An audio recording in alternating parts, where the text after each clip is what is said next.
खंड 1 एनएचएम के अंतर्गत Rajasthan contractual hiring to civil post rules 2022 में कुल 39,580 पद स्वीकृत हैं तथा नॉन सीएसआर के भारत सरकार द्वारा अनुमोदित पीआईपी में 3,900 पद स्वीकृत हैं। संख्यात्मक विवरण परिशिष्ट अ पर संलग्न है। Rajasthan contractual hiring to civil post rules 2022 के अधीन कार्यरत कार्मिकों को नियमित किए जाने का प्रावधान उक्त संविदा नियमों के नियम संख्या 20 स्क्रीनिंग में किया गया है, जिसकी कार्रवाई प्रक्रियाधीन है। प्रदेश में एनएचएम के अंतर्गत कार्यरत स्थायी तथा संविदा कर्मचारियों का संख्यात्मक विवरण परिशिष्ट ब पर संलग्न है। खंड 2 वित्त व्यय 1 विभाग राजस्थान सरकार द्वारा राष्ट्रीय स्वास्थ्य मिशन एनएचएम अंतर्गत पात्रता रखने वाले कार्यरत कार्मिकों हेतु संविदा पदों के स्थान पर विभिन्न सर्वंग के कुल 4,518 नियमित पद सृजित किए गए हैं। विवरण परिशिष्ट स पर संलग्न है। Rajasthan contractual hiring to civil post rule 2022 के उपनियम 20 स्क्रीनिंग में पात्र कार्यकर्ता कार्मिकों के नियमितीकरण का प्रावधान निहित है। विवरण परिशिष्ट द पर संलग्न है।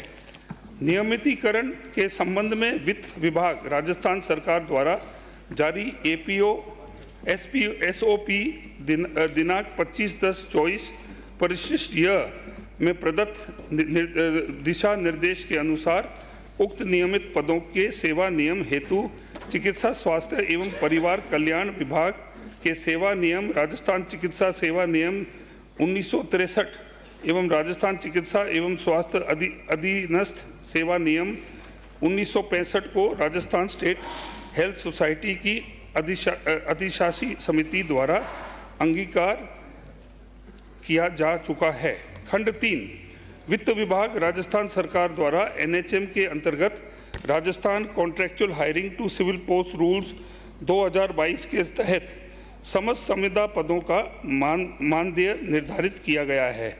विवरण परिशिष्ट अ पर संलग्न है। Rajasthan contractual hiring to civil post rules 2022 के उपनियम 13(1) मानदेय एवं अन्य सुविधाएं में प्रतिवर्ष 5% मानदेय वृद्धि का प्रावधान है, जिसके अनुसार कार्रवाई की जा रही है।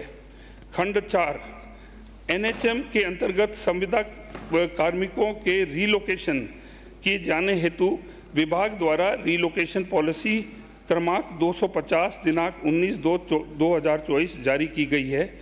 विवरण परिशिष्ट र पर संलग्न है। माननीय सदस्य। माननीय अध्यक्ष जी, जिन संविदा कर्मियों को जैसे फिजियोथेरेपिस्ट है, असिस्टेंट है, रिहेबिलिटेशन वर्कर है के पदों पर नियुक्ति दी गई, इनकी योग्यता व कार्य समान है, फिर भी रिहेबिलिटेशन वर्कर का वेतन, फिजियोथेरेपिस्ट का वेतन कम क्यों है? क्या इनको समान वेतन देने के लिए सरकार की कोई योजना है? और जिन संविदा कर्मियों की नियुक्ति लगभग 15 वर्ष हो गए और उनको अभी तक नियुक्ति नहीं मिली है, तो उनकी एज के बारे में क्या सरकार ने कुछ सोच रखा है कि उनको अगर एज में कुछ रिलैक्सेशन दिया जाएगा जब आप परमानेंट करेंगे तब, या उनके लिए कोई मापदंड बनाया हुआ है? नंबर 1। दूसरा बाद में पूछूंगा। माननीय मंत्री जी। माननीय अध्यक्ष महोदय, पहले 15 साल का नियम होता था कि रेगुलराइज करने के लिए, अब 1.5 साल पहले नया नियम बनाया गया जिसके अंदर 9 साल के बाद में उनको रेगुलर किया जा सकता है। अभी जो एनएचएम के अंदर जो गैप फिलिंग है, स्टेट जो है वो अपनी रिक्वायरमेंट बताता है कि हमें टेम्पररी बेसिस पे कितने लोग चाहिए, और एनएचएम जो है नेशनल हेल्थ मिशन वो 60-40 की रेशियो पर हमें 60% वो उनकी सैलरी देता है और 40% हम देते हैं। अभी जो कॉन्ट्रैक्चुअल जो हैं टोटल वो 39,580 पद है। इसके अंदर अभी और भी रिक्रूटमेंट ऑन है। इसके अंदर GNM 2,338, ANM 3,058 और CHO 5,261 जो है ये शीघ्र ही आपके आ जाएंगे, आपके भर्ती हो जाएगी इनकी। इनके अलावा जो है, जो जैसे मैंने बोला था कि जो 15-16 साल से 15 साल से लगे हुए हैं और अभी जो 9 साल का किया है, 9 साल वाले भी जो आ जाते हैं अपने रेगुलर के अंदर, तो उसमें हमने क्या किया, पॉइंट सिस्टम कर दिया है। हर 3 साल जो है उसको 1 पॉइंट दिया है। तो जो 15 साल वाला है उसको 5 पॉइंट मिलेंगे, 9 साल वाले को 3 मिलेंगे। तो इस अनुसार जो है हमने भर्ती की हैं। माननीय अध्यक्ष महोदय, ये सही है कि इन्होंने 9 साल का कर रखा था सबको, तो ये अभी तक उनको रेगुलाइज कर नहीं पाए।